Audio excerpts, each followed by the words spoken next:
Bonsoir mes chers amis, c'est encore moi. Aujourd'hui encore on va parler du conflit américain-israélo-iranien.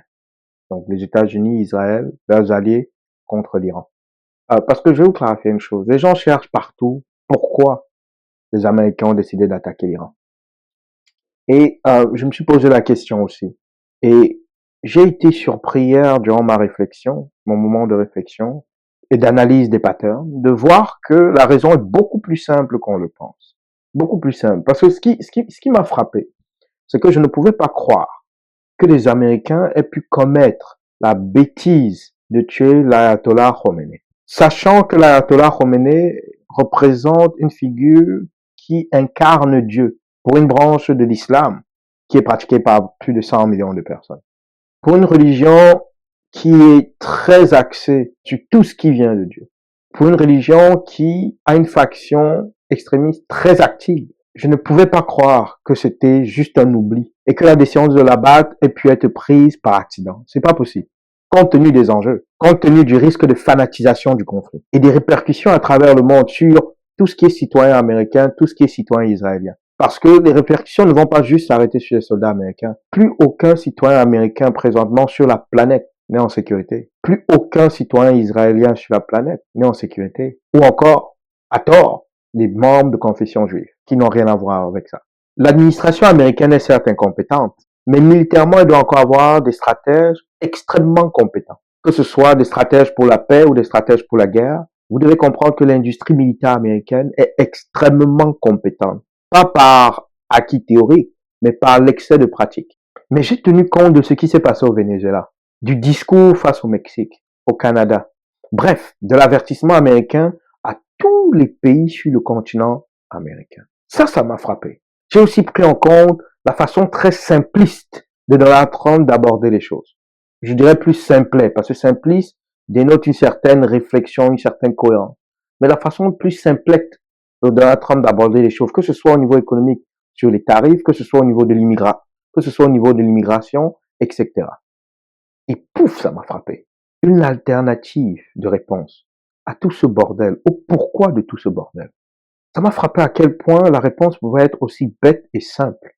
Et je crois qu'Israël l'a compris, bien avant tout le monde. Mais surtout, je crois que Israël l'a appliqué elle-même dans le conflit palestinien. Et tout ce qu'elle a eu à faire, c'est d'adapter ce qu'elle a compris et ce que je pense avoir compris au mécanisme américain, de l'administration américaine actuelle. Oubliez tout ce que les médias de masse vous racontent. Oubliez ça. C'est du lavage de cerveau, c'est pas des médias crédibles. Le principe fondamental, le pourquoi de cette guerre n'est ni le pétrole, ni le dollar, ni l'économie, ni la lutte contre le terrorisme et encore moins le nucléaire. C'est un principe encore plus primaire. C'est un principe qui s'inspire de la théorie des zones d'influence. Mais au-delà de ça, c'est un principe qui est pernicieux parce que il se base sur la capacité des sociétés à oublier leur passé. La capacité du fait que les médias soient centralisés à nous distraire de ce qui est fondamental. Donc, par exemple, Israël en Palestine, la génération actuelle a décidé de se sacrifier pour commettre tout ce qu'il y a de plus immoral dans ce conflit-là, pour commettre tout ce qu'il y a de plus irréparable dans ce conflit-là, parce que elle s'inspire de l'Allemagne, de ce qui est arrivé avec l'Allemagne. Je vous rappelle que l'Allemagne a commis le péché ultime de vouloir dominer le monde, de vouloir dominer l'Europe. Ils ont commis des sacrifices extrêmement atroces, un génocide envers le peuple juif. Ils ont tué les Français, tué les Anglais, tué énormément de gens durant cette guerre-là, emprisonné énormément de gens durant cette guerre-là, et ils s'en sont sortis avec une tape sur les mains en présentant des excuses. Aujourd'hui, l'Allemagne d'aujourd'hui, les descendants, qu'est-ce que vous croyez qui arrive? Ils ont vécu des années prospères malgré tout ce qu'ils ont fait. Donc les Israéliens se sont inspirés de ça dans le conflit palestinien pour sacrifier la génération actuelle afin que la génération future puisse avoir un territoire qui aille ils ont une expression là, de la mer jusqu'au désert. Ça, c'est ma réflexion par rapport à ça. Et c'est pas fou ce qu'ils ont fait parce que les parents sont censés se sacrifier pour leurs enfants, qu'on soit d'accord avec l'idéologie ou pas. Je vous parle purement et froidement de la mécanique et du principe. Quand vous rencontrez un Allemand aujourd'hui, vous pensez pas à son passé nazi. Et ça, c'est le problème souvent qui, lorsque tiré à l'extrême, fait en sorte que, après un certain cycle de temps, on revive exactement les erreurs du passé. Je vous ai dit qu'on recule. Le nazisme en Allemagne est en croissance, une croissance fulgurante. Il est maintenant public, il est maintenant célébré dans certaines villes allemandes. On recule. J'ai une très forte théorie là-dedans, sur laquelle on recule. Et le problème, c'est que les Africains n'ont pas saisi que ce recul implique aussi le recul de l'Afrique à son état colonial. Mais revenons à notre sujet. Donc, comme je vous explique, le principe lié à la compréhension d'Israël, de ce cycle, de cette notion de sacrifice et du fait que l'Allemagne aujourd'hui existe en tant que puissance malgré les atrocités qu'elles ont faites, ils ont décidé d'adapter ça aux Américains pour pouvoir, écoutez-moi bien, pour pouvoir prendre le contrôle de la région. Je vous rappelle qu'une zone d'influence, pour faire une description légère, est un coin dirigé par une entité qui a une domination complète, que ce soit économique, mais surtout militaire du secteur en question. Ma zone d'influence. Quand on dit ma zone d'influence, c'est-à-dire c'est la zone autour de moi, c'est la région, j'allais dire, c'est la région autour de moi, sur laquelle j'ai un entier contrôle, sur laquelle je suis dominant et je suis en plein contrôle de mes capacités. C'est ça une zone d'influence.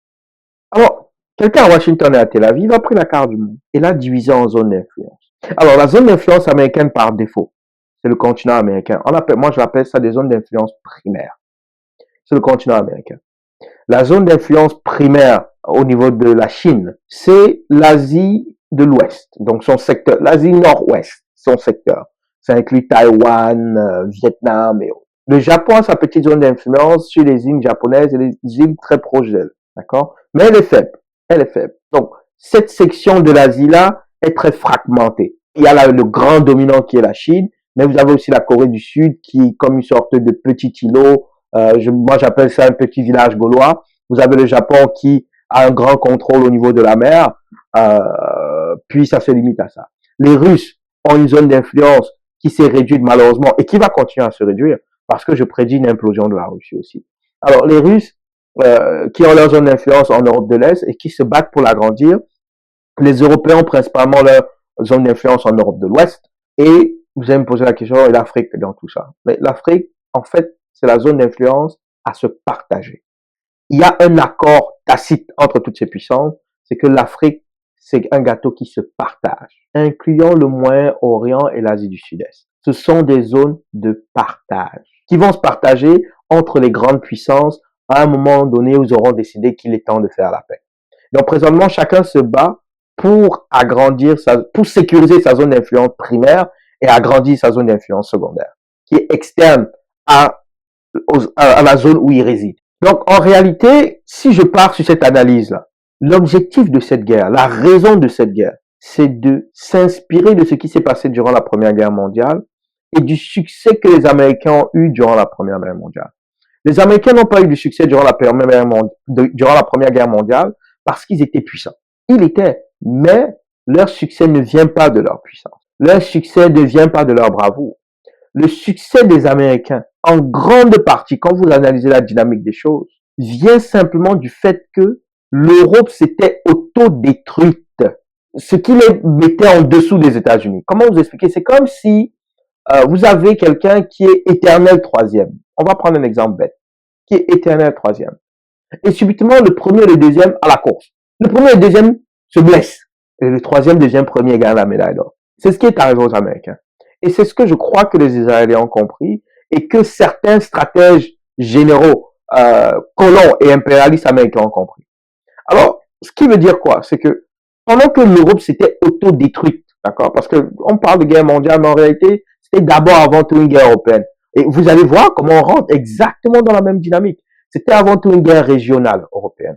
Puis, une fois que les actifs ont été chacun sécurisé sa zone d'influence, elle s'est déportée au niveau de l'Afrique et à l'extérieur. Donc, c'était d'abord une guerre européenne. Et l'Europe s'étant autodétruite, ça la rendrait vulnérable évidemment, aux États-Unis et ça crée une émergence de la puissance américaine, qui avant cela était une puissance secondaire face aux Européens. Vous comprenez? C'est très important. Donc, basé sur ce principe-là, c'est exactement ce qui est en train de se faire au Moyen-Orient. Alors, c'est quoi la logique derrière ça? Et c'est là la bêtise de l'Arabie Saoudite, de MBS, d'Oman et de quelques vassaux américains qui sont dans la région. Parce que si les Américains tenaient à leur partenariat avec eux et voulaient vraiment les protéger, ils n'auraient pas laissé les Saoudiens être aussi exposés aux attaques iraniennes. Et les Saoudiens auraient été en réalité au courant d'une forme de stratégie pour faire tomber l'Iran. Parce que oui, les Saoudiens veulent faire tomber l'Iran. Et ils ne sont pas les seuls. Il y a les Omans, les Qataris sont un peu mi-figue, mi-raisin. Le projet est le suivant. En s'inspirant de ce qui s'est passé dans la Seconde Guerre mondiale, la réflexion était simple. Si on veut contrôler la région une bonne fois pour toutes, vu qu'on ne peut pas nous-mêmes la gérer, ce qu'il va falloir faire, c'est de faire en sorte qu'il y ait une puissance indétrônable dans la région, une puissance indiscutable dans la région que nous, on va contrôler. Et qui, elle, sera en capacité de contrôler la région. Parce que c'est beaucoup plus simple que de contrôler 10 personnes, de simplement contrôler celui qui les contrôle. Le risque est beaucoup plus bas. Vous comprenez? Donc, l'idée ici était de reproduire une autodestruction de la région à l'européenne. C'est pour ça que vous avez des histoires où on apprend que, ben voilà, les Israéliens, les services de Mossad, est allé saboter pendant que l'Iran bombardait l'Arabie Saoudite et le Qatar, et le Mossad avait un plan et a tenté de saboter des projets énergétiques dans ces pays-là pour mettre ça sur le dos de l'Iran.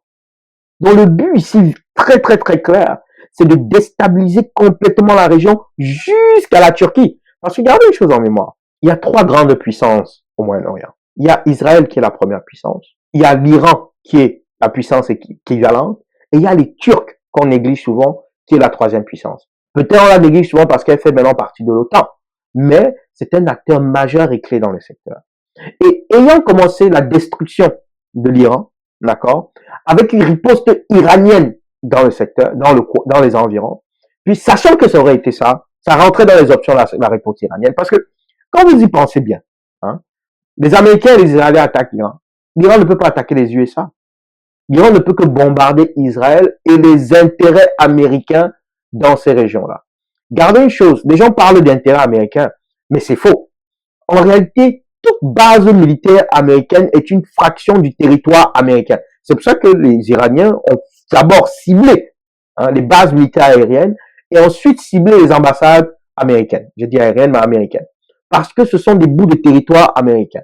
Pour pouvoir riposter aux Américains, il fallait qu'ils attaquent des bouts de territoire américains.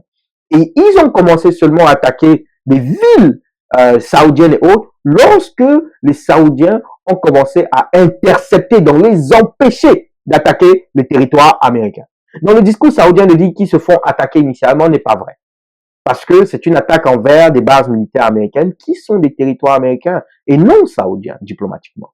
Donc le fait que les Saoudiens soient mis à les défendre a poussé donc les Iraniens à se dire, ben, vu que vous êtes dans le bateau avec eux, mais ça veut dire que vous nous déclarez la guerre. Donc on va vous attaquer aussi.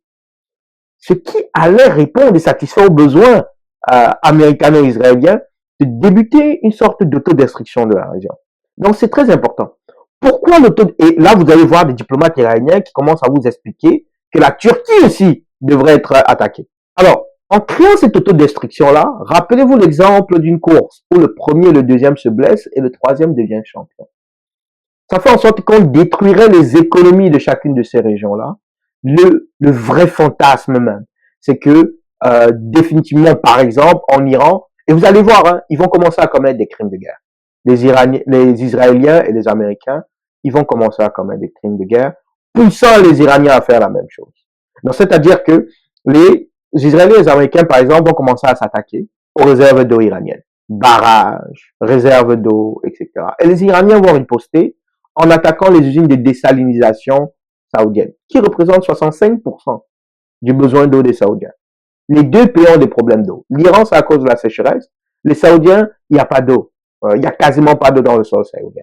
Mais pire, la fermeture du détroit d'Ormuz va priver les Saoudiens de 80% de la nourriture dont ils ont besoin, qui est principalement importée. Donc c'est ça, la nourriture dont ils ont besoin, 80% sont principalement importées. Donc vous allez commencer à voir ces séries d'actions destructrices qui vont apparaître de part et d'autre.